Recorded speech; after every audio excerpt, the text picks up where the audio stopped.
Bienvenue au podcast Ma Vérité. J'espère que tu vas bien aujourd'hui. Aujourd'hui, j'ai l'honneur de découvrir avec toi, en même temps que toi, la belle Aline Flore-François. T'as Salut! Salut, ça va? Oui, ça va bien, merci. Bon, fait que merci d'être là. C'est un honneur pour moi de te recevoir, Aline. J'ai super hâte d'apprendre à te connaître. Fait que on va commencer avec qui est Aline. C'est qui l'entrepreneur, pas l'entrepreneur, l'humaine en arrière de l'entrepreneur. On va découvrir aujourd'hui.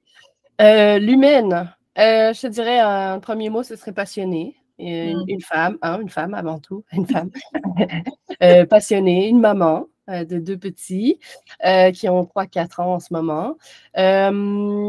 Et je suis d'origine belge aussi. J'ai choisi de quitter la Belgique pour le Québec il y a maintenant plus de 11 ans. Et en fait, je voulais changer de vie. T'es-tu venue seule? J'étais accompagnée à cette époque-là, j'étais en couple et je suis restée seule par contre et lui est reparti. Et voilà, fait que ça fait plus de 11 ans que je suis ici et je ne repartirai plus là. Ah, on t'a eu là, hein? Oui, c'est bon, c'est gagné. Ta citoyenneté canadienne, j'imagine, maintenant? Non, pas encore. Je traîne à faire de la paperasse. Ça fait partie aussi un petit peu de mes trucs, là. Les paperasses, l'autorité, là. Oh là là. Ouais. Voilà. So, pour les personnes qui aimeraient savoir qu'est-ce que tu fais, j'aime poser la question après. En fait, c'est intéressant parce que je fais en fait qui je suis, dans le sens que pendant longtemps, j'ai cherché une voie. Pendant longtemps, j'ai essayé de me dire, OK, il faut faire comme ci, il faut faire comme ça. Et jusqu'au jour où je me voyais osciller toujours entre artistes, parce que j'ai un côté très créatif, artiste peintre. J'ai fait de la peinture pendant un bout. C'est ça qui m'a permis de vivre pendant un petit bout comme artiste peintre. Et à côté de ça, j'étais tout le temps créative, peu importe dans quoi. Et de l'autre côté, j'ai toujours étudié, j'ai toujours été intéressée, j'ai toujours développé mes compétences aussi en tant que thérapeute. Donc, un jour, j'ai fait comme, mais pourquoi je choisirais? Alors, j'ai choisi les deux. Et c'est drôle parce que c'est un truc comique aussi. En fait, je fonctionne comme ça dans plein de situations. Genre, je vais au magasin, je me dis, est-ce que ça me prend des nouvelles chaussures? J'aime un modèle. Et alors, je me dis, OK, mais ça me prend des brunes, mais des noires aussi. Je repars avec les deux. Tu sais. Donc, c'est ça. Ça. Pourquoi je choisirais entre les deux et pourquoi je ne pourrais pas avoir les deux? Ben, on va prendre les deux. Donc, c'est comme ça que j'ai fonctionné dans ma business aussi, c'est que j'ai intégré l'artiste et la thérapeute. Alors, on pourrait voir ça sous forme de l'art-thérapie, sauf que je n'ai pas les reconnaissances, diplômes et tout ça là-dedans. Okay. Mais j'ai toute la compétence, j'ai développé la compétence de thérapeute en relation d'aide, coach en fait, et la compétence d'artiste, de créative. Donc, et les deux m'animent tout le temps, puis j'ai aussi une casquette d'enseignante. J'aime beaucoup partager, j'aime beaucoup enseigner tout ce que j'ai appris, surtout les choses qui ont fait comme, tu sais, quand tu touches et puis que tu te dis tout le monde doit savoir ça. Ça, c'est quelque chose que j'enseigne beaucoup. Et donc, ça touche toujours créativité, conscience. Donc, faire des ateliers créatifs pour se comprendre, se connaître. C'est vraiment des trucs par là que je passe toujours par là. L'enfant intérieur, c'est un sujet qui revient beaucoup dans ce que je fais. Puis, c'est lié à mon histoire. L'enfant intérieur, l'enfant, je dirais même parentifié. Donc, cet enfant qui n'a pas eu d'enfance finalement quelque part, ou qui est dans l'hyper-responsabilisation. Ouais, il y a beaucoup de ça dans les sujets que j'aborde. C'est vraiment des sujets que j'aime beaucoup. J'imagine que c'est totalement présentiel, hein, l'art-thérapie, hein, parce que pour voir l'autre dans sa créativité et tout ça, ou tu peux faire... Non, c'est virtuel, pas mal. Ce que je fais, j'ai eu la chance d'animer des groupes en présentiel. Et puis, il y a eu un revirement mondial, là, fait qu'on est resté chez soi. Mais l'idée, c'est que ça m'a permis, en fait, de voir que c'était tout à fait faisable aussi en ligne. C'est super intéressant. Je le fais, tu vois, j'ai enseigné hier toute la journée à une gang de thérapeutes coachs en devenir. Et puis, je leur enseignais justement la connexion à l'enfant intérieur grâce au collage. Et ça, c'est vraiment quelque chose de super intéressant parce que on ne s'attend pas à la puissance de l'image. On ne s'attend pas à ce que ça peut révéler sur nous à partir du moment où on a quelqu'un qui peut justement nous accompagner à dire, OK, mais qu'est-ce qui se passe dans ton collage? De quoi ça parle sur toi? Et moi, j'amène tout ça dans un une énergie très intuitive, très spontanée, très connectée à soi. C'est vraiment à sa sagesse intérieure. Ce que j'aime beaucoup dans ce que je fais comme travail, c'est d'apprendre l'autonomisation de la connaissance de soi. Fait que c'est cool de faire plein d'exercices, etc. Mais ce que moi, je vise, c'est vraiment que les personnes puissent un jour dire hey, je suis quasi autonome. Là. Des fois, j'ai besoin d'un petit peu de soutien parce que là, je suis tombée dans une craque puis je m'en sors plus. Mais sinon, le reste du temps, je suis capable de me gérer.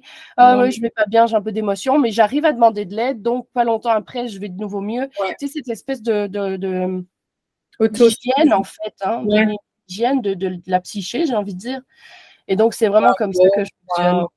Wow. Ouais. Ton travail te permet probablement que tu te guéris aussi à travers tes ateliers, à travers tes accompagnements. Hein? Ouais, on enseigne toujours ce dont on a le plus besoin. Hein. Fait que là, tu as parlé d'enfant intérieur, fait que ça tandis qu'on va là, ton enfant intérieur à toi, comment ça a commencé, ton enfant, Ouais, parce que ton enfant intérieur, c'est elle que tu étais comme enfant, parce qu'aujourd'hui, c'est sûr. oui, celui, on parle de parentalité. Comment tu as dit ça, parentalité quoi? C'est l'enfant parentifié. Parentifié. Ouais. Ouais. Ah oui, on va dans là-dedans, là. On va. Non, pas de problème, on va y aller. Alors, l'enfant parentifié, ben, en fait, oui, ça parle de mon histoire, c'est certain. Puis comme j'ai développé vraiment un métier vraiment parallèle à qui j'ai été et à qui je suis aussi aujourd'hui, dans le fond, ce que j'ai connu comme enfance, je te dirais que c'est vraiment intéressant parce que selon mes phases de vie, là, j'ai trouvé que j'avais eu une enfance très heureuse ou très malheureuse. Comme les deux aspects. Fait qu'il y a un côté très lumineux dans ce que j'ai connu et un côté très sombre aussi dans ce que j'ai connu. Et ce que j'ai trouvé intéressant, c'est que c'est pareil dans tout, ça fait qui je suis. Donc, c'est la complétude des ombres et de la lumière. Tu sais, on devient, dans notre identité, on a toujours ces deux parts-là. Et ça, c'est quelque chose que j'essaie de montrer aussi à toutes les personnes que je peux côtoyer dans mon quotidien, ou même des clients. C'est toujours de venir ramener dans, OK, mais ce qui fait qui tu es, c'est tout. C'est pas juste le beau, c'est tout. C'est le beau et le moins beau. Le truc que tu veux voir, le truc que tu veux pas voir. Et donc, c'est vraiment de venir aimer finalement toutes ces facettes qui existent. Ouais. Oui, tes parts du gâteau, c'est ça. Oui, Pour faire un bon gâteau. c'est ça. Puis de se les réapproprier. Parce que ce qu'on fait souvent, c'est qu'on va se dissocier de tes trucs souffrants. C'est comme ça, c'est pas moi. Tu sais, c'est comme non, j'en veux pas.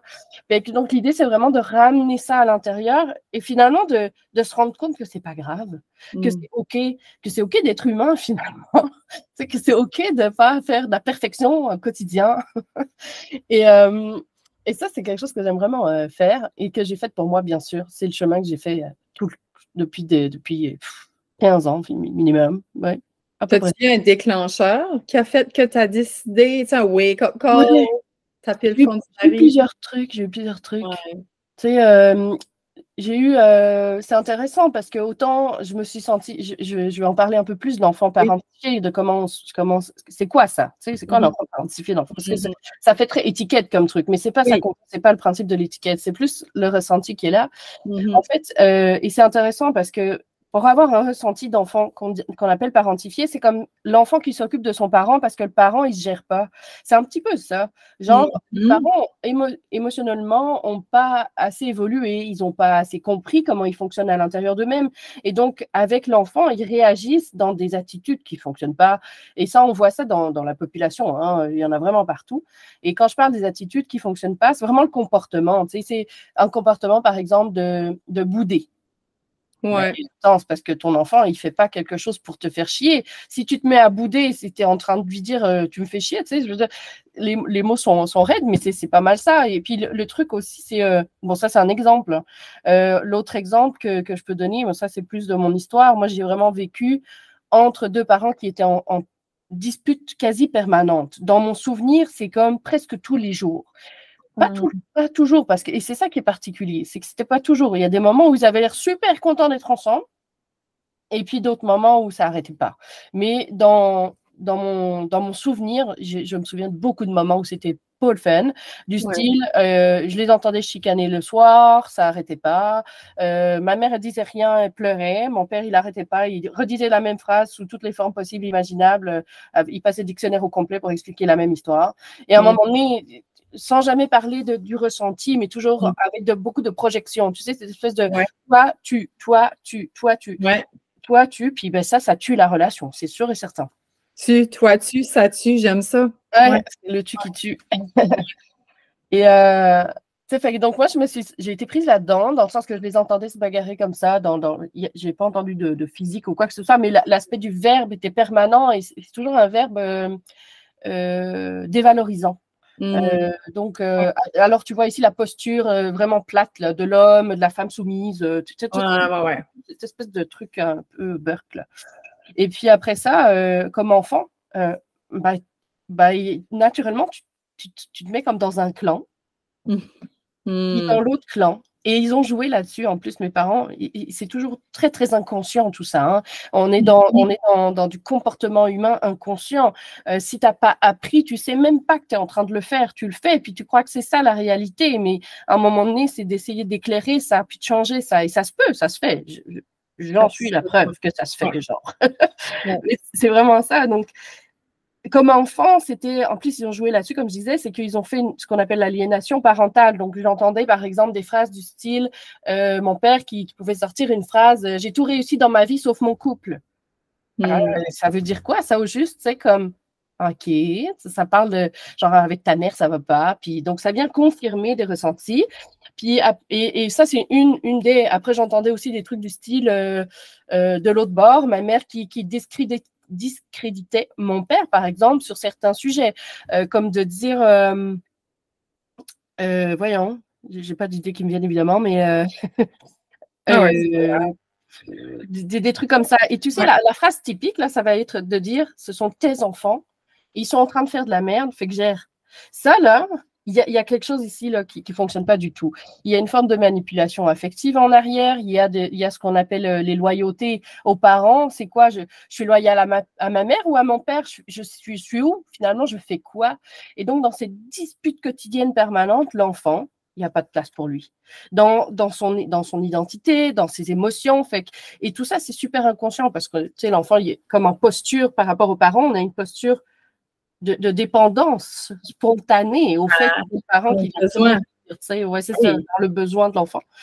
Et donc, c'est très facile, honnêtement, pour un parent de basculer dans ce qu'on peut appeler une forme d'abus psychologique. Où les mots parfois peuvent paraître énormes, mais on ne se rend pas compte que c'est ça en fait.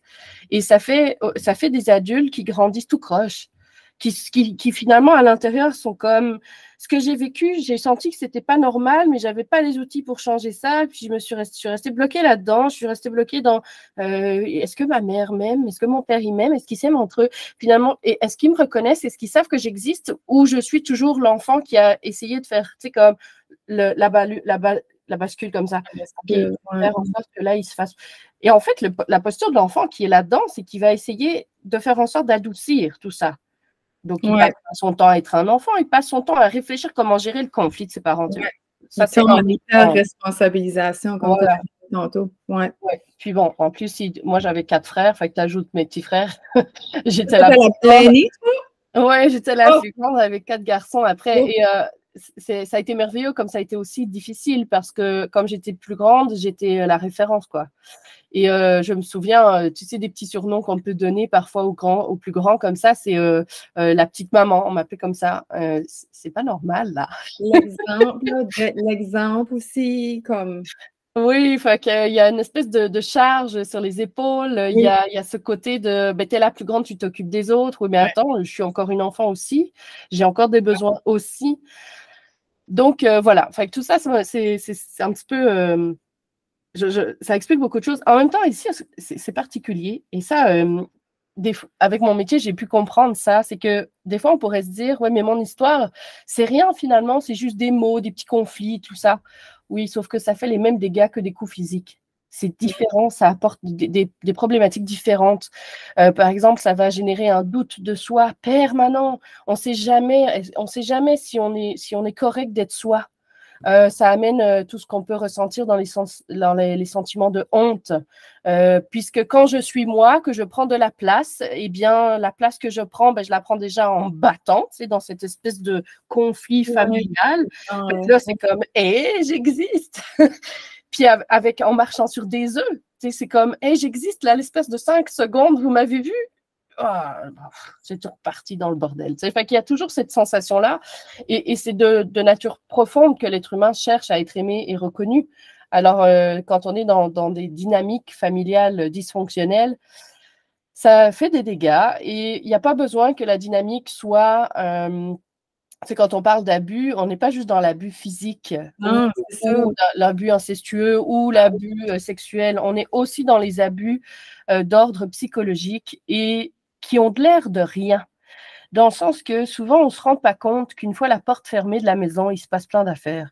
Et ça, c'est quelque chose qui, moi, vient me chercher souvent quand j'écoute les personnes qui viennent vers moi pour se confier et que je puisse les aider là-dedans.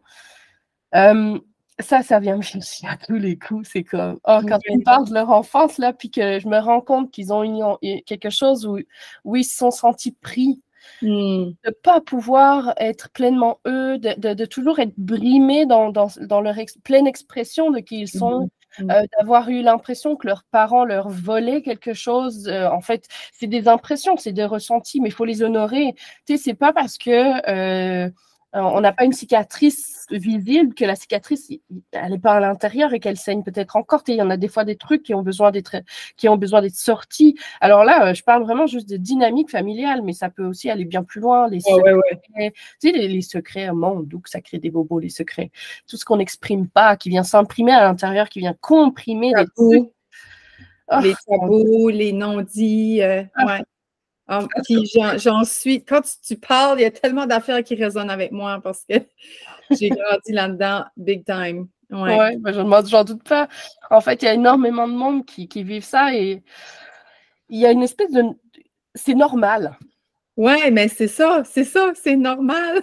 Mais non, c'est pas normal.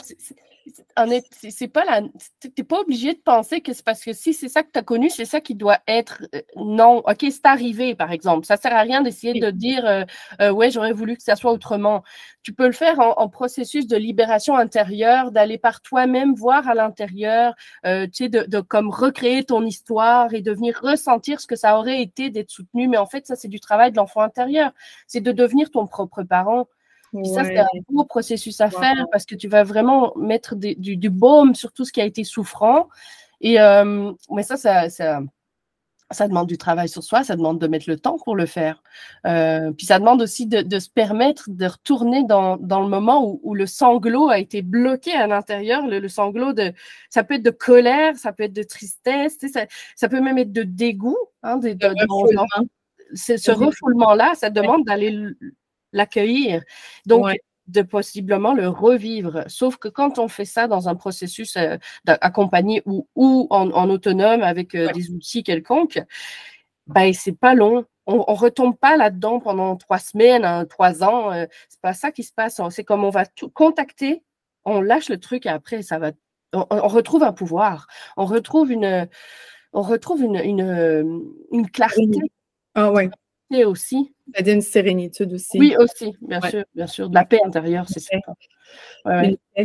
Puis, ça m'amène, on dirait il y a beaucoup de choses qui s'éveillent en moi quand tu parles de ça.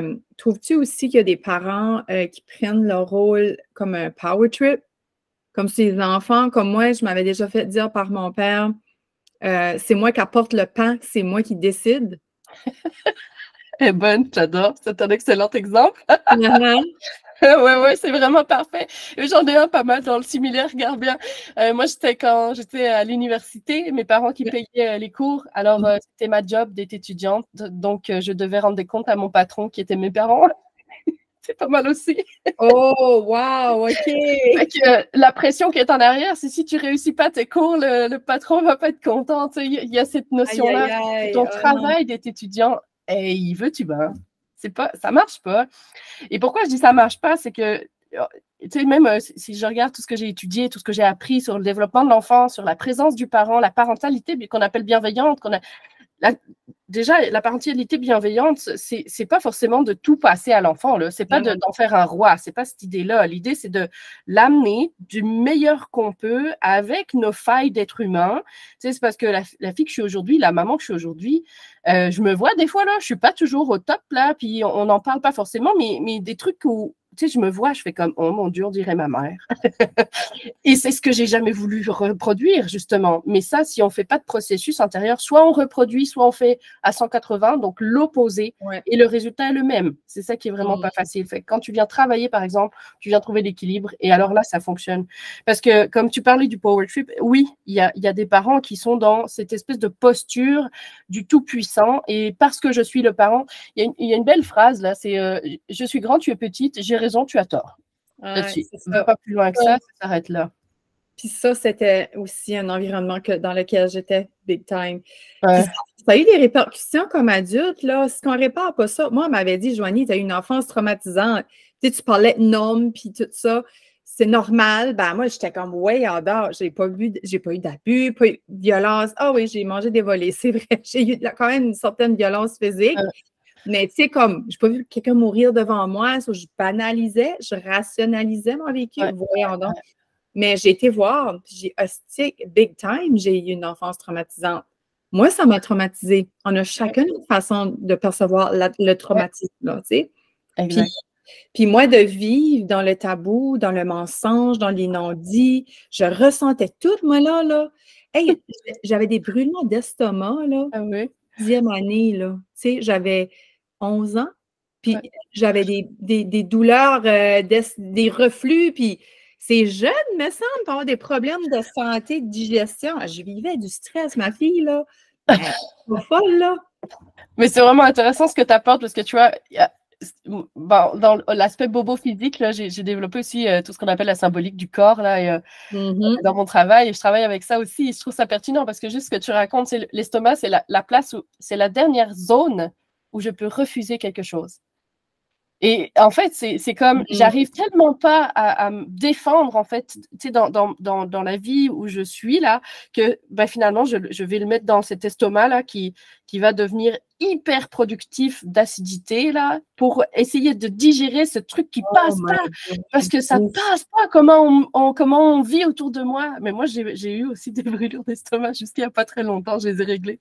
Mais tu vois, et je suis passée en fait par un processus de reconnaissance de la lumière de cette enfance-là. Et c'est un beau processus à faire, c'est un processus de pardon, c'est un processus de gratitude, Puis ça, s'il y a des gens à qui ça parle, j'ai un outil qui est super intéressant, c'est de faire une lettre en fait à ses parents qu'on n'envoie pas forcément, là, à moins que le parent soit capable de recevoir ce genre de choses, parce que c'est du gros stock. Moi, je l'ai envoyé à mes parents, j'étais un peu flyée sur ce sujet-là, et ça a fait des beaux remous, mais mes parents avaient comme... Autant ils pouvaient être assez intenses sur certains trucs, autant ils ont un certain degré de réceptivité qui est correct. Et donc, j'ai dealé avec ça. Anyway, ils me connaissent, là. Je suis celle qui fout le bordel partout, tout le temps, pour essayer de régler les trucs. C'est le principe du chaos qui a peur d'aller. Franchement, puis ça marche. Fait que, mais ce que je voulais dire avec ça, c'est que l'outil super intéressant, c'est la lettre.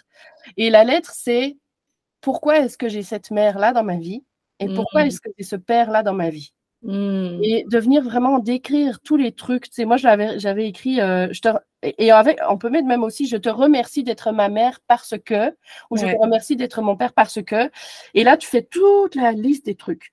Et autant les trucs qui t'ont montré de manière très positive, parce que si je suis artiste aujourd'hui, c'est grâce à ma mère. Si j'ai cette ouverture, si j'ai un côté tu sais, de pionnière, là, de marcher les chemins non traditionnels et tout ça, c'est ma mère. Elle a comme quelque chose de très particulier à ce niveau-là. Et de l'autre bord, si je suis la fille que je suis aujourd'hui, qui n'est pas soumise à son chum, là, c'est parce que j'ai vu ma mère qui l'était et qu'elle souffrait.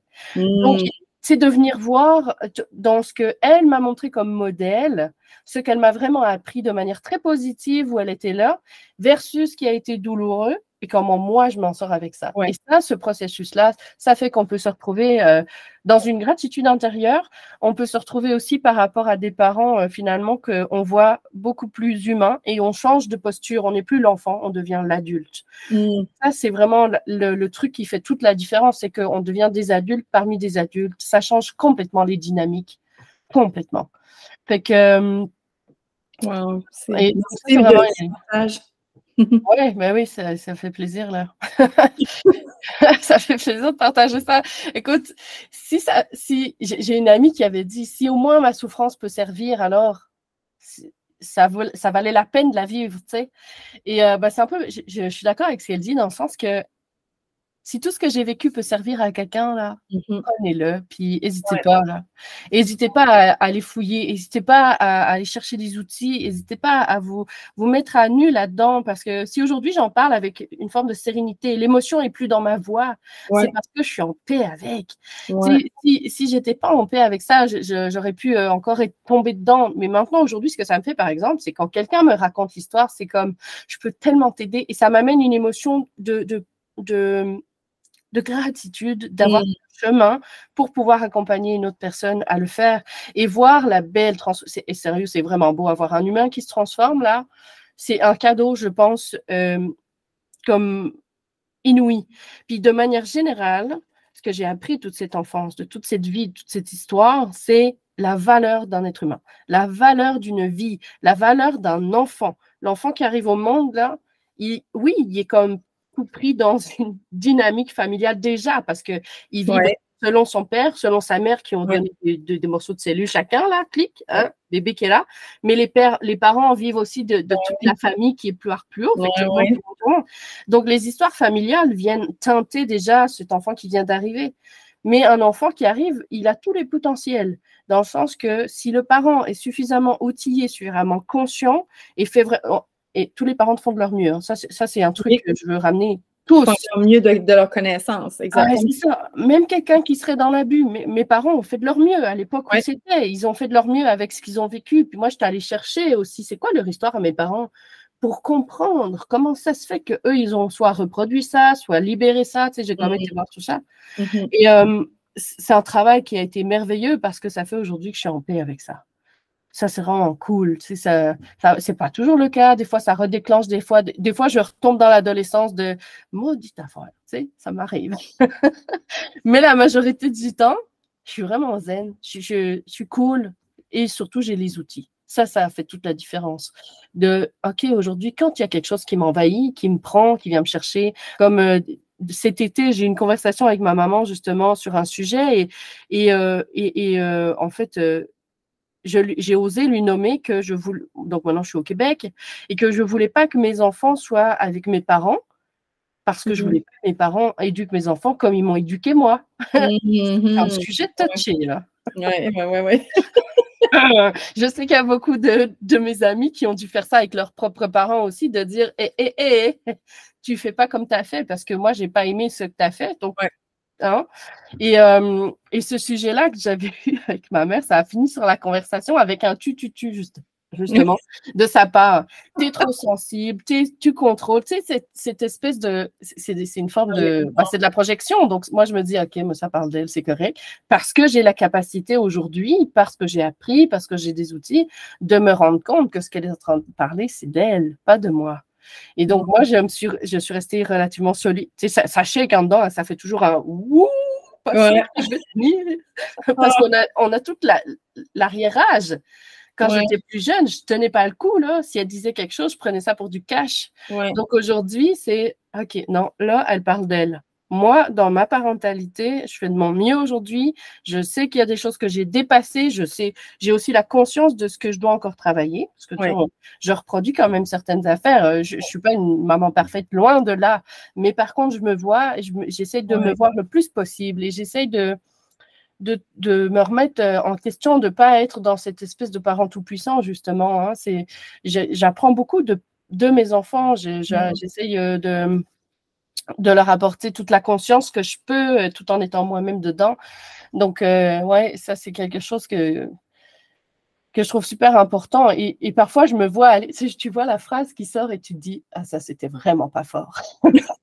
Des fois, des trucs, là. Mais tu sais, des fois, surtout nous autres, les femmes, on est dans nos cycles féminins. Oh, mon Dieu. On devient... des fois, ça ressort du seul, là, t'es comme... Mais sais-tu quoi? Je pense que juste s'excuser à l'enfant et nommer. Moi, qu'est-ce que j'observe quand je réagis comme ça? C'est parce que j'ai un besoin à pas combler ou j'ai pas mis mes limites. C'est toujours un ou l'autre ou les deux. Fait que, après ça, d'aller voir l'enfant et dire, regarde, même maman fait des erreurs, je suis pas parfaite. Aujourd'hui, c'est pas une bonne journée. Je m'excuse. Tu sais, d'avoir l'humilité, là. Tu sais, nos parents ne faisaient pas ça, là. Je trouve assez qu'on est hot, notre génération, tu sais, de nouvelle génération de parents, parce que nous autres, je fais qu'on est venus ici pour guérir toutes les lignées, là, avant et après, là. C'est incroyable. Mais beaucoup, beaucoup, beaucoup, beaucoup, mais pas tout le monde encore. Il y a Mais non, beaucoup je de sais. personnes qui reproduisent et c'est super important si un jour on s'en rend compte, d'aller chercher le soutien.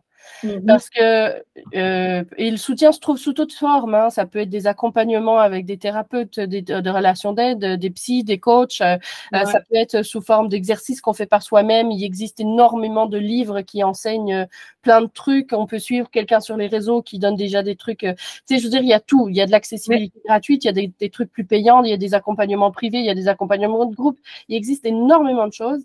Et en fait, ce que ça permet de faire, simplement, c'est je pense que chaque parent, à moins d'avoir vraiment une histoire tout croche là, mais je pense qu'il y a beaucoup, je veux dire beaucoup, de parents qui ont un désir profond que leur enfant vive la vie la plus épanouie possible.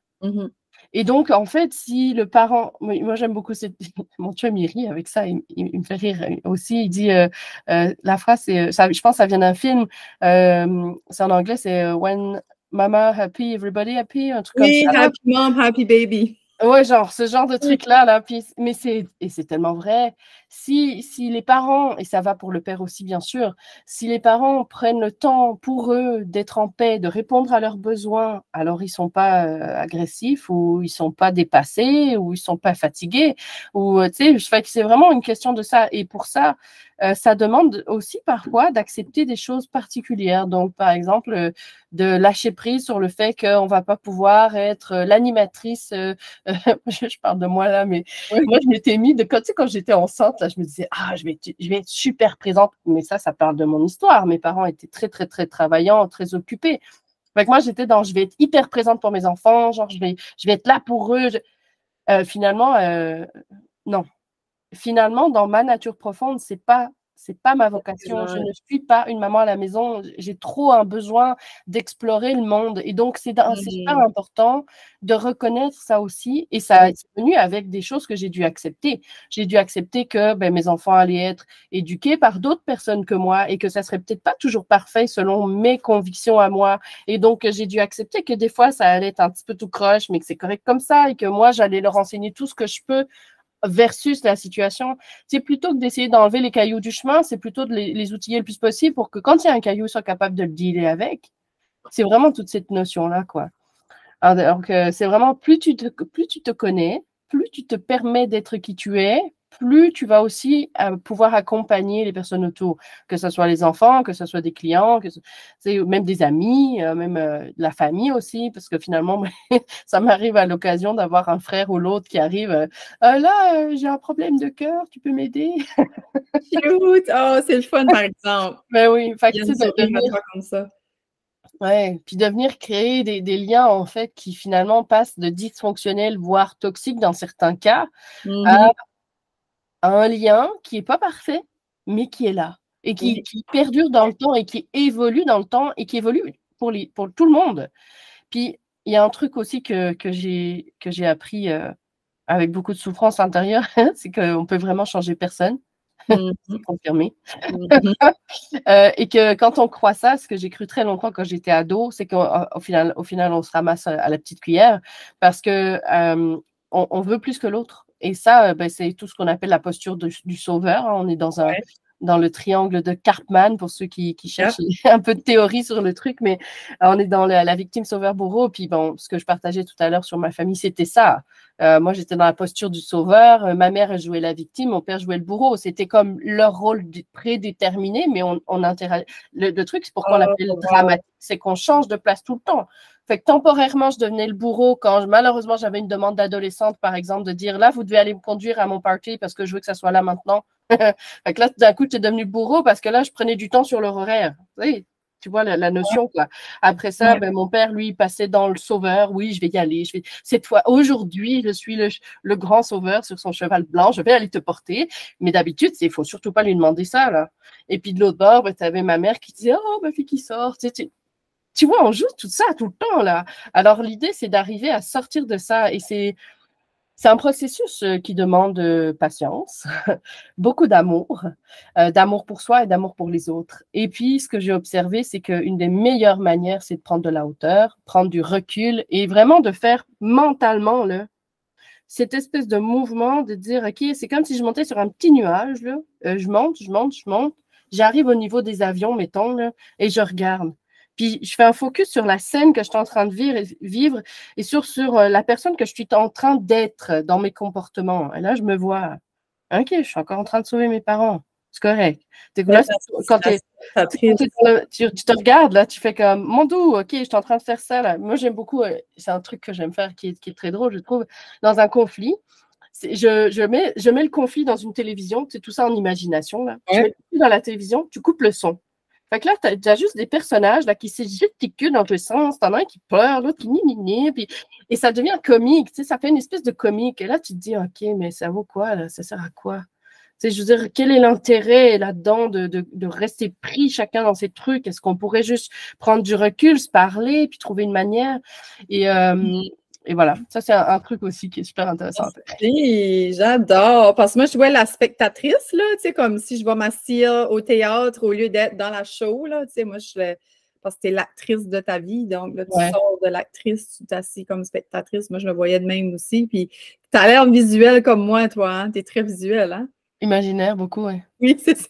Oui, c'est ça. Pour moi, visuel, tu vois des dans ta tête, là. Ouais. Des films complets. Oui, c'est ça.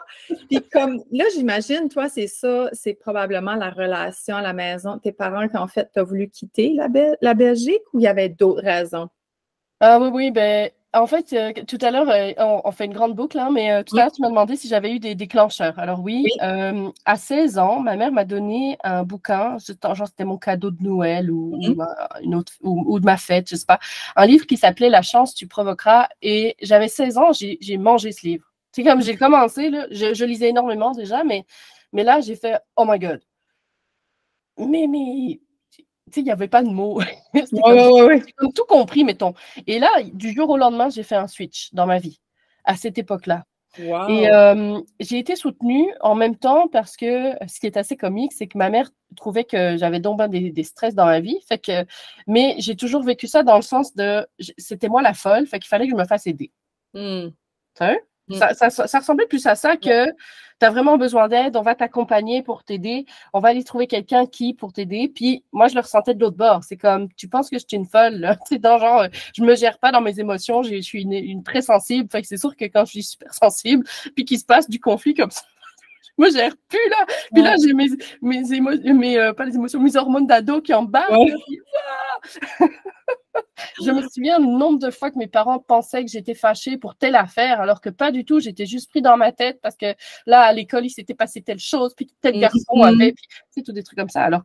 Mais ils prêtaient pas attention, ils n'avaient pas la conscience que ça pouvait être ça dans ma tête. Eux, ils étaient persuadés que genre, je faisais la gueule parce que eux, ils n'avaient pas voulu faire quelque chose pour moi, fait que c'était contre eux, tu sais, par rapport.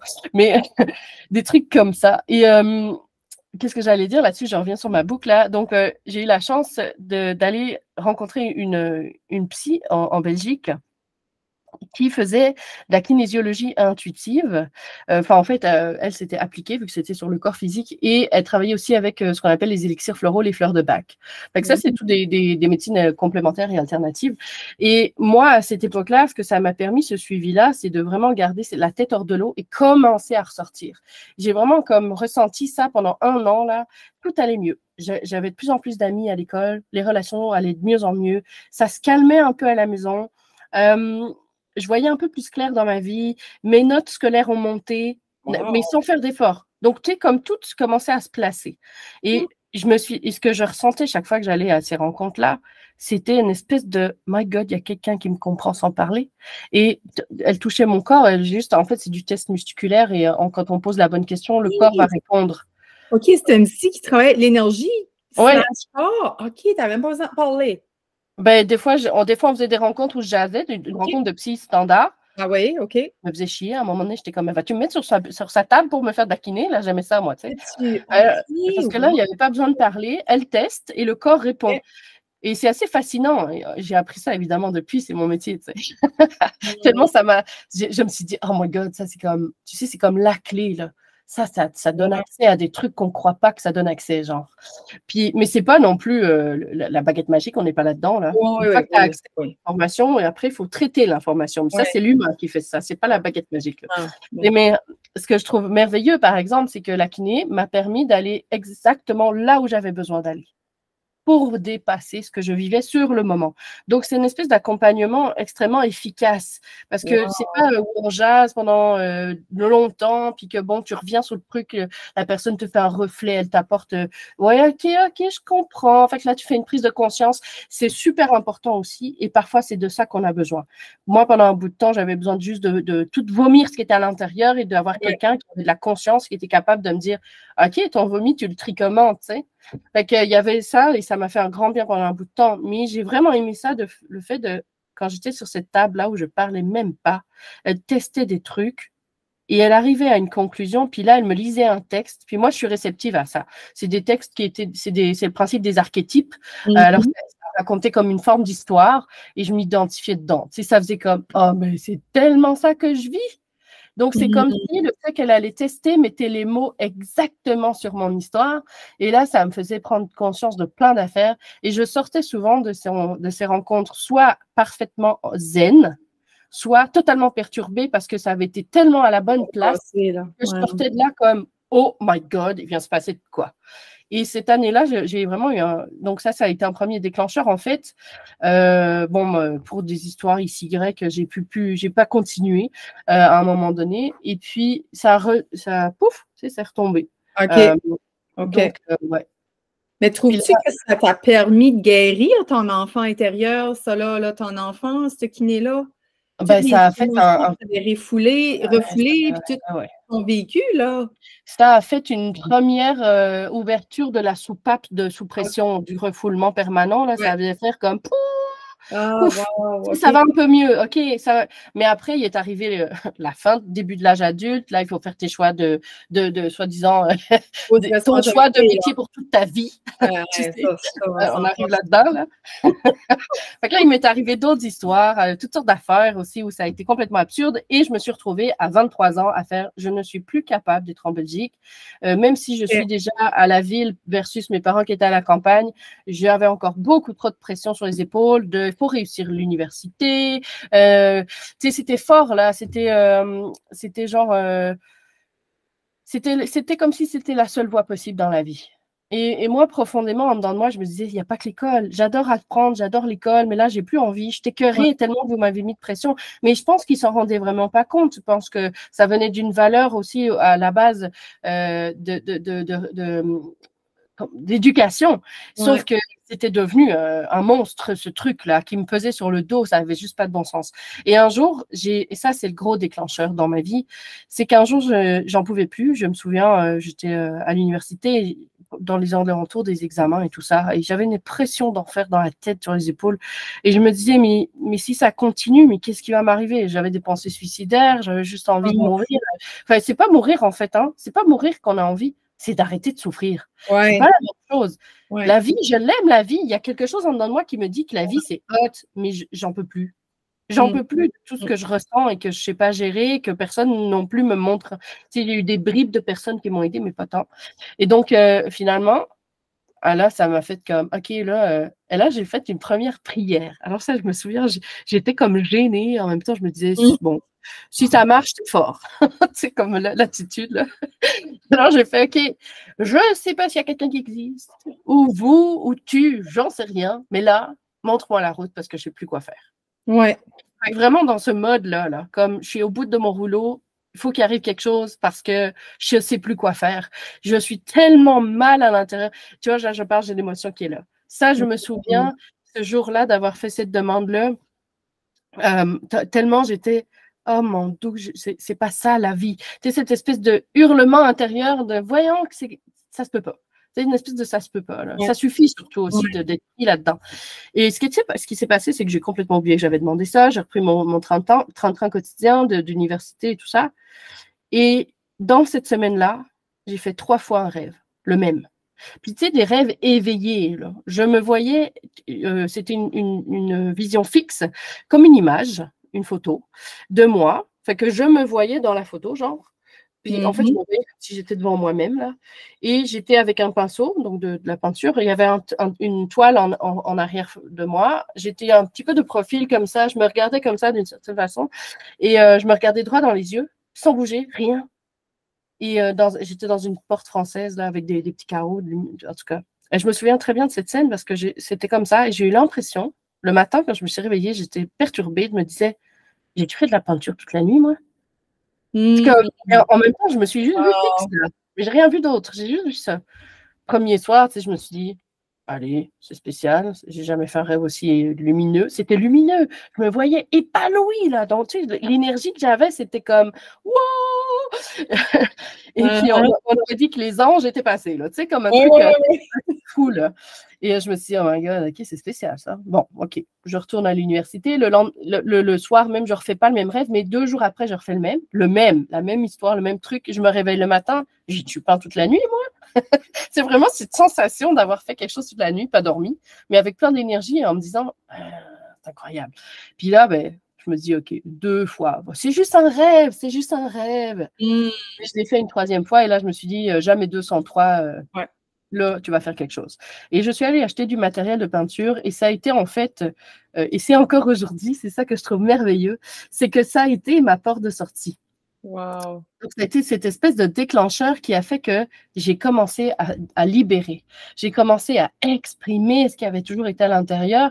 Et j'utilisais les tableaux pas pour vomir ce que j'avais à vomir, mais en état méditatif. Donc, ça a commencé à trier mon cerveau sans que je fasse rien.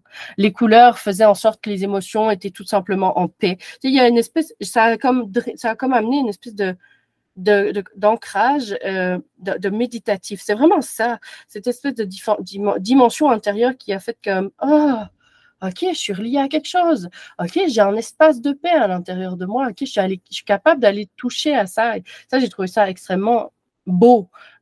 Et donc, j'ai conservé ça et je l'ai fait évoluer dans le temps. Et bon, j'en ai vécu un petit peu à un moment donné. Et finalement, ben, j'en vis encore aujourd'hui parce que c'est ce que j'enseigne. Mais j'enseigne aujourd'hui non pas à faire de la peinture. Je ne suis pas une prof de peinture, c'est pas ça.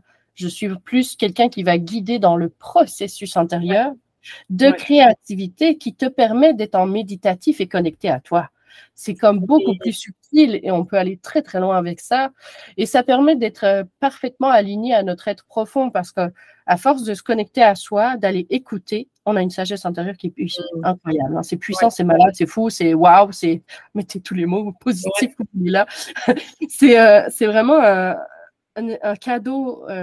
C'est ça la valeur d'un humain en fait. C'est ce cadeau-là. On a tous un potentiel merveilleux à l'intérieur et il demande juste à être déballé.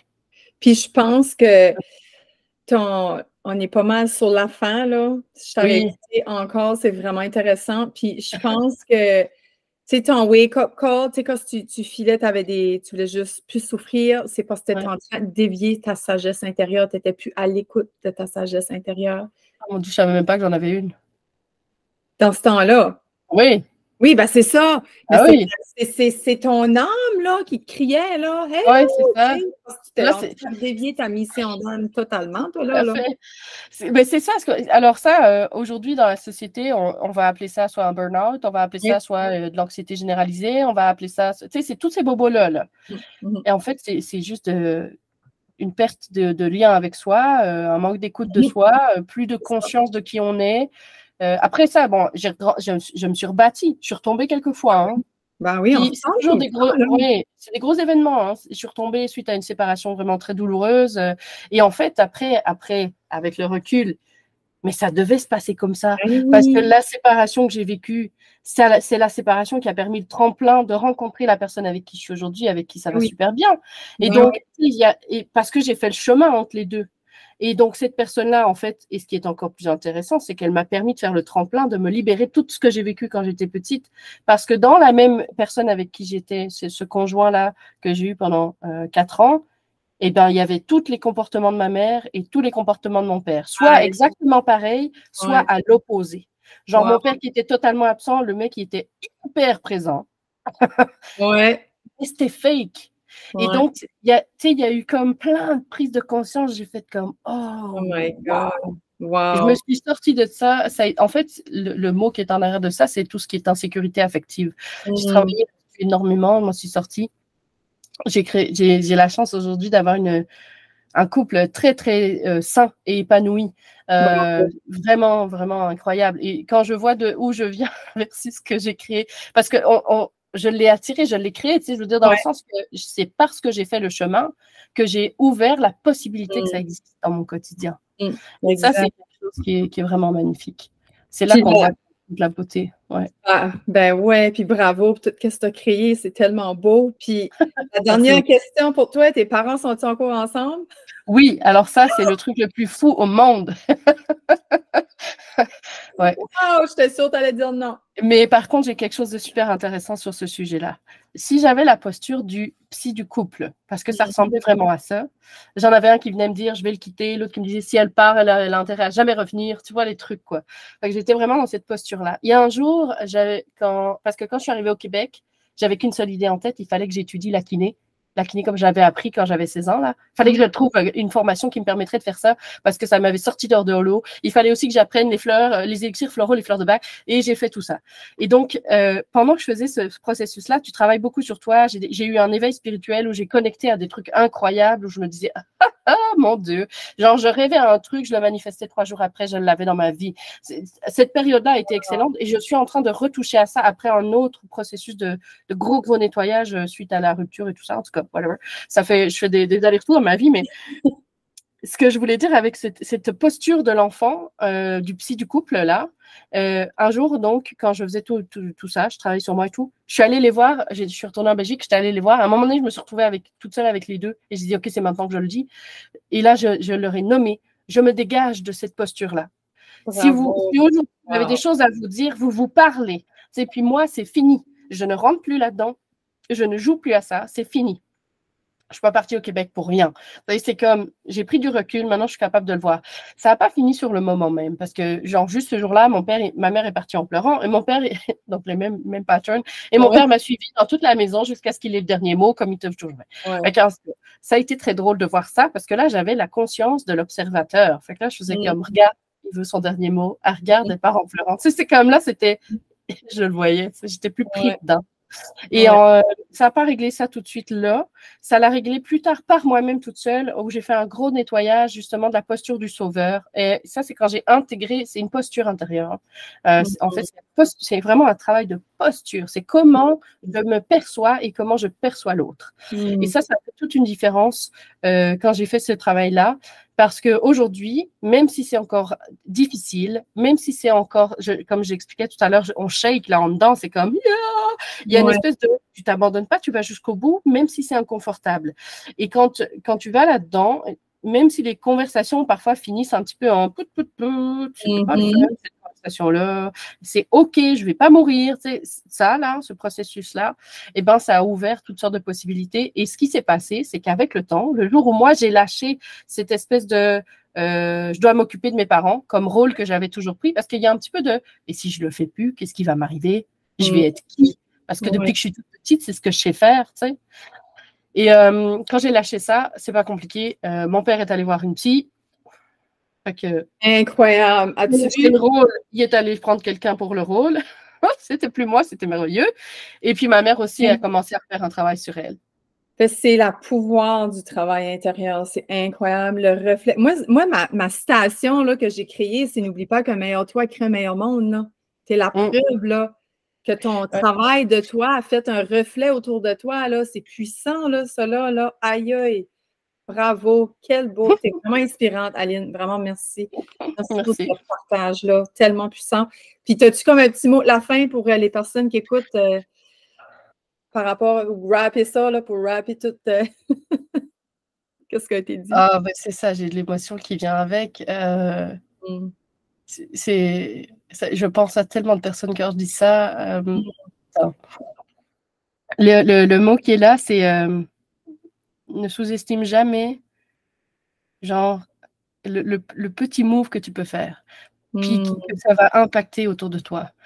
Mhm. C'est hallucinant. Je pense à une de mes clientes en particulier. Elle est merveilleuse et elle a une énergie incroyable et elle, Elle comprend pas que certains de ses clients lui disent « T'as changé ma vie », mais c'est littéralement ça.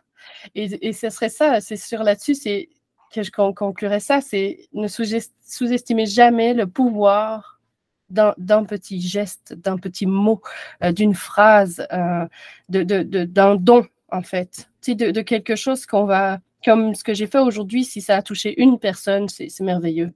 Tu vois, dans le sens, si ça a permis à quelqu'un de faire comme « Ah, j'allume sur un truc, je vais aller chercher le soutien pour passer à un autre niveau, là. » C'est juste, waouh, c'est de jamais sous-estimer ça. Puis parfois, hein, c'est comme moi avec mon rêve, c'est comme moi avec cette psychologue que j'ai vue quand j'avais 16 ans. Elle a changé littéralement ma vie. C'est pas une joke, là. C'est tellement fort que cette personne-là... Ouais, mais elle a changé, mais tu as fait le travail pareil, puis t'es allé au rendez-vous. Tu sais, faut pas te donner ça à l'autre non plus, hein, right? Non, évidemment, mais elle a semé la graine, puis j'ai mis l'eau. Mais c'est ça. Tu vois? J'aime ça. Vraiment. Fait que semer des graines de conscience, d'amour, là, jamais sous-estimer ça. Jamais. Puis surtout, même pour les enfants, là, quand on voit des enfants qui sont dans des milieux dysfonctionnels, là, semer des graines, là, ça fait la job à un moment donné. Ça peut, vous allez, enfin, mettons, si quelqu'un prend ça vraiment au mot, là, ça peut que dans 10 ans, dans 15 ans, vous allez être comme moi, là, à toujours penser à cette psy qui a semé cette graine-là et de me dire, hey, si je ne l'avais pas croisée, je ne ferais pas la job que je fais. C'est fou pareil. Ouais, puis tu sais, tu penses ces enfants-là qui sont dans un milieu défavorisé, c'est pas l'enfant comme qui va pas bien, là, tu sais, c'est comme une fleur, tu la changes de jardin, elle va mieux fleurir, c'est la même chose. Si qu'en dehors de l'environnement, tu peux lui donner sa confiance, son estime, le rassurer. Tellement. Puis tu vois, ce que je trouve intéressant dans ton image, c'est que moi, je le vois aussi dans, on peut dire, tu sais, la fleur qui pousse dans l'asphalte. C'est une belle image. Oui.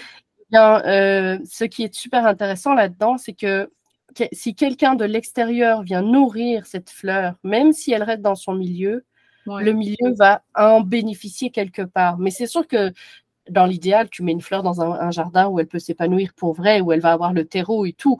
Mais son histoire vient avec l'asphalte.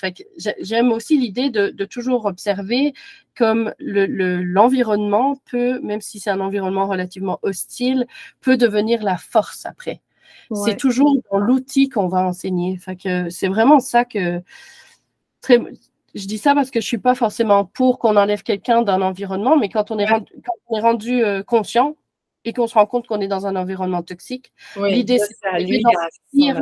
Ça, c'est super important. Sortir de l'environnement, mais faire un travail dessus. Parce que si tu sors de l'environnement et que tu ne fais rien, tu vas retomber dans un environnement similaire par rapport après. C'est comme, mettons, toutes les... Comment je peux dire ça? Tous les tests de la vie. As-tu passé le niveau 1? As-tu passé le niveau 2?